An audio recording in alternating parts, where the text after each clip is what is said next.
কোটা আন্দোলনের কোনো যৌক্তিকতা নেই মন্তব্য করে প্রধানমন্ত্রী শেখ হাসিনা বলেছেন, আন্দোলনের নামে শিক্ষার্থীরা অযথা সময় নষ্ট করছে।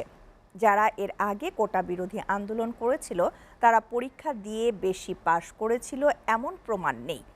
সকালে গণভবনে যুব মহিলা লীগের প্রতিষ্ঠা বার্ষিকীতে শুভেচ্ছা বিনিময় অনুষ্ঠানে কথা বলেন প্রধানমন্ত্রী। বিএনপি জামায়াতের অত্যাচার নির্যাতন যেন আর ফিরে না আসে সেই বিষয়ে সবাইকে সজাগ ও সচেতন থাকতে হবে বলেও জানান শেখ হাসিনা। তামান্না তাহসিন খানের প্রতিবেদন। ২০০১ সালের নির্বাচনে আওয়ামী লীগের পরাজয়ের পর রাজপথের আন্দোলনে বিএনপি জামায়াত সরকারের পুলিশ নির্যাতন চলাকালীন সময়ে ২০০২ সালে আত্মপ্রকাশ করে আওয়ামী লীগের সহযোগী সংগঠন যুব মহিলা লীগ। প্রতিষ্ঠার পর থেকে পার হয়েছে ২২ বছর। সংগঠনের প্রতিষ্ঠা বার্ষিকীতে কেন্দ্রীয় ও মহানগর নেতাদের সাথে গণভবনে শুভেচ্ছা বিনিময় করেন আওয়ামী লীগ সভাপতি প্রধানমন্ত্রী শেখ হাসিনা।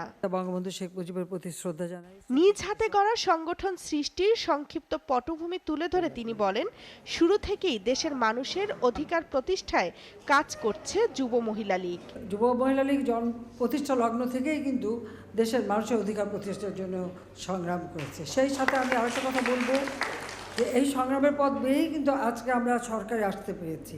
বিএনপির সমালোচনা করে শেখ হাসিনা বলেন, ভোট চুরির দায়ে রাষ্ট্র ক্ষমতা ছাড়তে হয়েছিল খালেদা জিয়াকে। ওই বিএনপি সেই ২০০১-এর পর যেভাবে অত্যাচার নির্যাতন করেছিল আমাদের যুব মহিলা লোকের উপরে, এগুলো মানুষের সামনে তুলে ধরে ওদের বিভৎস চেহারাটা, ওদের জঙ্গির চেহারা, ওদের সন্ত্রাসী চেহারাটাও মানুষের সামনে তুলে ধরতে হবে।